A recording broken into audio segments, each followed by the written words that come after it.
Hi there, I'm Ben and welcome to part 22 of my full platinum walkthrough for Dark Souls 2 Scholar of the First Sin. This time we are going to go and do the Pilgrims of the Dark Covenant. That's all we're doing. It involves us going to 3 different places, well not invading, but going to sort of 3 different areas, Dark Chasm of Olds, 3 different versions of it, fighting NPCs, lighting torches, and then eventually ending it with a boss fight. What I'm doing now is just upgrading my armor. I'm actually able to fully upgrade it at this point. Don't worry if you can't do this. I'm able to do it at this point. Maybe you will. You won't be far off, that's for sure. Yeah, don't worry if you can't. It's not essential. But if you can, obviously, give it a go. Yeah, so 3 things you're definitely going to need for this video are 3 human effigy, which are going to be sold by the guy we're going meeting, and then 3 flame butterflies. You should have more than enough of those, but if you don't have any, Ornifex, the big bird armourer, the one that we buy the boss weapons from, who's in Seldora, go and speak to her, she'll sell you some. So the first thing I'm doing is going to Black Gulch here, and I'm just going to run down and drop to this, down here, to this door that we didn't open originally. Below us are those giants where we got the Forgotten Key from, so this is the only time we haven't met Dark Diver Grandel yet. We've met him in 2 other places, which are in Shaded Woods and then Dranglake Castle. You need to meet him in all 3, or speak to him in all 3, and then once you've done that, he's going to allow you to join the Covenant, which is the Pilgrims of the Dark. You're going to get the trophy once that happens, so yes, agree to joining the Covenant when we do that.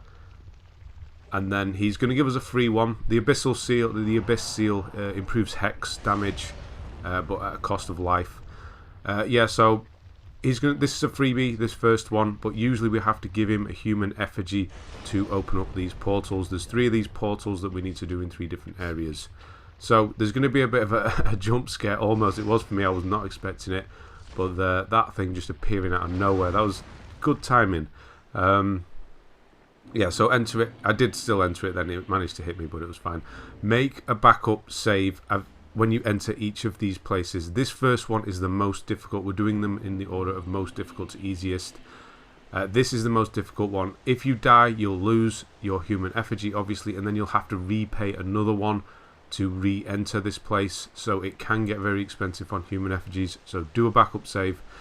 The reason this one is so difficult is these 2. So you can see, I mean, he's got 2 massive hammers, and he's so quick with the hammers as well. So unfortunately, later on, we'll be using poison arrows. So another thing you'll want to get, if you don't have some poison arrows, you should have them. Gavlan sells them, the dwarf, who you can find in Doors of Pharos. He should be there at the moment. You can usually poison them from a distance, but with these 2 at the beginning here, that's not an option. You see, he's healing himself as well. That's just annoying. If you can, go for the one wearing the Xanthous armor. Nearly couldn't say that then. Which is the Pyromancer. If you can, if you're able to, but obviously be aware that you can get jumped on. This is why we're doing this last before finishing this playthrough off, because this specific one, the other 2 are fairly easy compared to this one, but it's just this mix of such a quick, heavy-hitting turtle and a Pyromancer, which doesn't do too much damage, but it's just a distraction. So you want to stay up here. There's another enemy down below. If you can, try and poison them with a bow and arrow, but you probably won't be able to, because they'll rush you. Both of them will come after you at this point. Later on in the second half of this one, you should be okay to poison them, and I will do. I'll show you how to do that. So yeah, that's why we did the backup save. Just kind of get used to it. Once you've done that, this specific fight, that is the hardest one. We will fight 2 more of those, but you can separate them next time, which does not make it as difficult. Yeah, these are in each of them. They cast sorceries. Yeah, just stay away from them, finish them off last. Yeah, so this place is really dark, and this is why we need the flame butterflies. We're lighting a torch, so when you see these rocks, go left, but watch out for the big hole in the floor. Go round the big hole. There's lots of these sort of holes in the floor because it is dark. They try and trap you with these holes. So obviously light your torch with the flame butterfly, and then yeah, we've got to go and do the second half. So the idea is you're lighting these 3 torches, but you can't leave. These are sort of trials. You have to light the torch and then exit via the exit. You can't just teleport out. It doesn't work like that. So we're going to have to go and fight them and then drop down, and that sort of finishes it off. So make sure you don't die or leave, that you finish this entirely. So you can see the other one there. I'm going to actually do another backup save because it's another difficult fight if they both come after you. So do that as well, because it just makes it easier, because why not? Why not? So you can see he's not actually coming after me. There is another Pyromancer, and there is another one of those tree guys down there. So I'm going to take this opportunity to use the bow. You should be able to use one. If not, use the dexterity ring and you should be alright. And then I'm going to switch to poison arrows. You should have some. We haven't used any yet. We have picked some up along the way. And then just keep firing until his health starts going down without you doing anything. So I think it's 2 arrows to poison. Is he poisoned? No. The thing is with this guy and with most of them is they'll block the arrows as they come in. There, he's poisoned now. So yeah, that fired one off.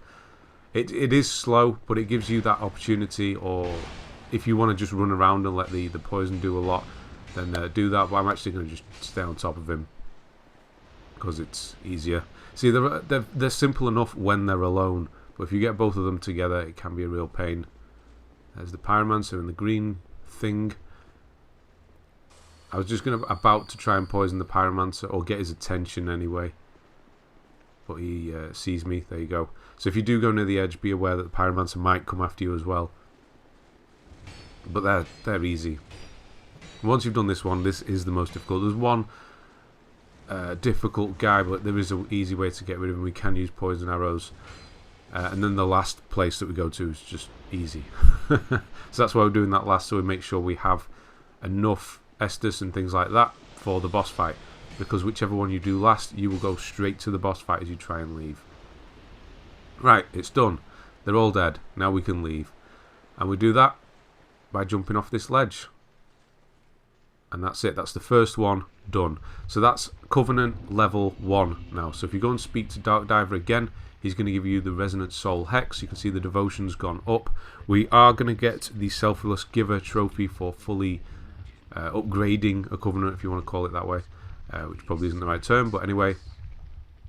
Speak to him. Make sure you get the Resonant Soul Hex off him. You can do all of this at the final one. Don't worry, you won't miss it, but just get it for now.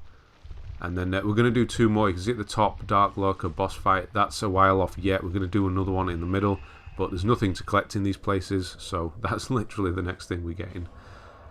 Yeah, so we're going to go from here. We're going to go to Dranglake Castle. So we have already lit the bonfire. It's the 3rd one along on the bottom there. The Under Castle. And we'll be right next to where he was. So we've already spoken to him here. There will be one of those big dark things in here, so probably kill it. It's probably best.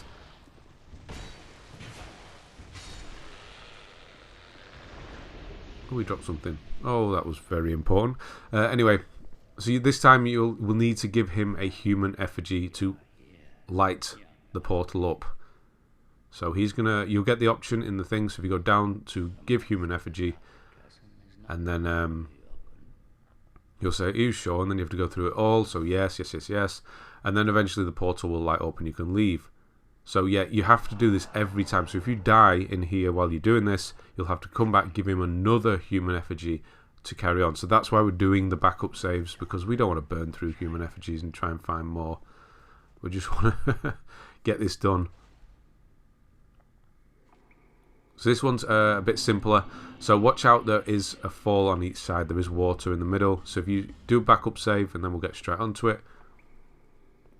You can see if you stay in between these sort of spikes, what they call stalactites and stalagmites. Stalagmites, is that the one that goes up? Is that right?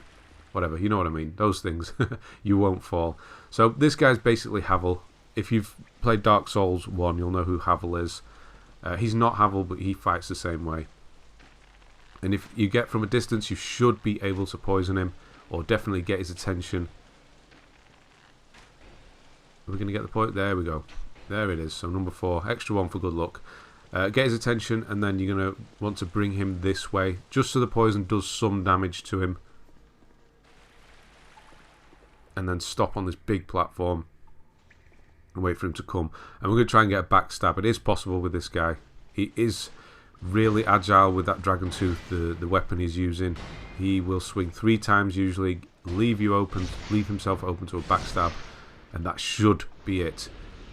But yeah, be aware his hits, even when you got your shield up, will do damage and they will bounce you off the ledges. So don't really do it on the narrow bits. You can push him off if you've got a weapon that pushes him back, but you probably more than likely don't. This one doesn't. Here's one of the green things, simple enough. And there's going to be another one behind us. He will see you, so that's why we've not gone forward, because we didn't want all of them converging on us at one time. This guy is very quick with his weapons. You're going to see, I think it's like an epee or a rapier that he's using. Even when you've got your shield up, he will pierce through really quickly there. Don't let up your shield, because he'll make short work of you with his really quick stabs. But yeah, he doesn't have much life, so it's simple enough. And then round this edge, stay close to the right hand side, and then you're going to find the torch. Just one more enemy for this one, and it's a very simple one. One more NPC. In between the next one, if you don't have any, you might want to go and get some gold pine resin, which puts electricity onto your weapon. It's not essential, but it can help with the final boss fight. If you don't have any, you should have 2 if you've not used it yet. If you don't have any, you can go to the head of Vangal. He is the one we spoke to in Shaded Woods. We went up in the fog area, went off to the left, and he was up there. He sells it. Here's the final one. There is a hole in the middle there, you can see it. Don't go walking forward, but we will use that hole to our advantage. There we go. Yeah, just make sure they sort of stand in front of it. Just angle yourself so they have to stand in front of it, and just push them off. And that's number 2 done. And now we've got to go and do the easiest one. So you won't get another hex from him at this point. The way the leveling works in this one is level 1 is finish 1 of them. Level 2 is finish all 3 of them. Level 3 is beat Darklurker, the boss. And that's what we're going for. We're getting a hex along the way for each one. So that's why we're doing this. So from here, we're going to go to Shaded Ruins and Shaded Woods. Again, go and get some gold pine resin if you need it. It's not essential, but it can help. Because what we're going to try and do with this boss is kill it quickly. It reminds me a lot of Four Kings from Dark Souls, the original, if you've done that. It's not the same in any way whatsoever, but just the way you sort of attack it compared to the other boss fights, where you kind of want you to get your damage out there and do it as quickly as possible. Be a bit more reckless. 2 hits on these guys now. How far we have come. So yeah, you know where this guy is. We've already been to see him once, where he is in this one. So if you stick to the middle, you shouldn't get aggro any of the invisible guys. Just keep an eye on them. Should be fine. And we'll drop down. Again, we've got to give him a human effigy. He does sell them, so if you don't have any, then just buy one. He sells 3. So yeah, same again. Speak to him. Get the option up to give him a human effigy. Go through all that again. Are you sure you want to give me? Yes, I do. Come on.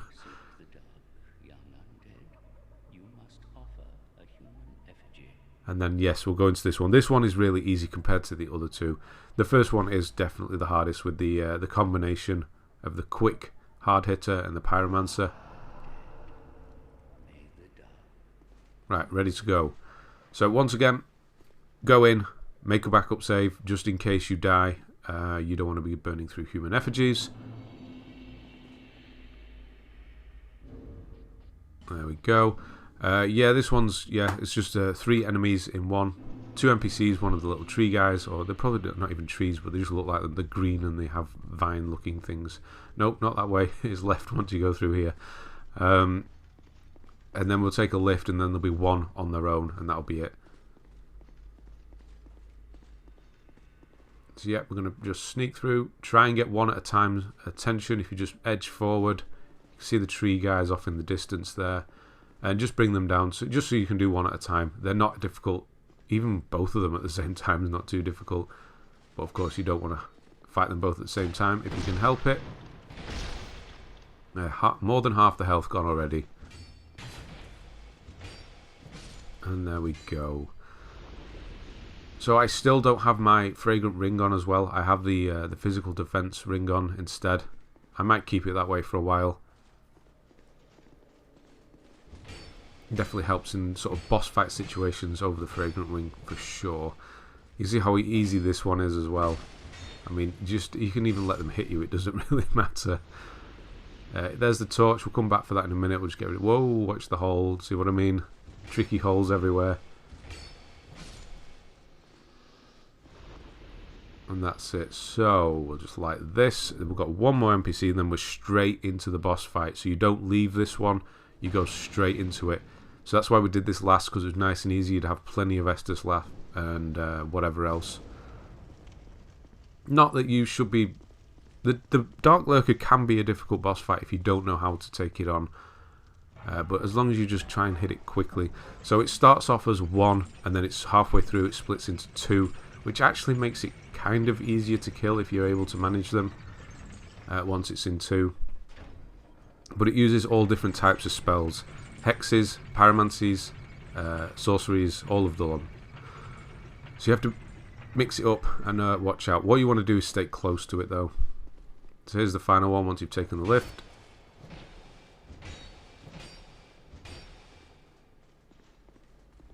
Yeah, I mean, you just let it hit you. You've only got a dagger, what are you going to do? Right, we're ready. So don't drop off yet. We're just going to organise, do another backup save just to make sure, because you more than likely will die to this Darklurker, the first time or so, just while you get used to it. So I'm just easing, so I'm going to repair, so I can get rid of repair powder. I just want a couple of items in my quick select, so I can get to what I need, which is gold pine resin and health. That's all we need. Get rid of this for the extra weight, don't need that anymore. Yeah, what am I, oh yeah, using the crystal just to get the health up. I thought, what am I doing, just standing around? Yeah, get that health up, get ready, and we'll go in. So quickly do a backup save when you're ready, and then we'll go in. So double hand as well is also advisable. Get your gold pine resin ready, double hand the weapon, and then drop down. So this is why it reminds me of Four Kings as well. You drop down. So straight away put the gold pine resin in.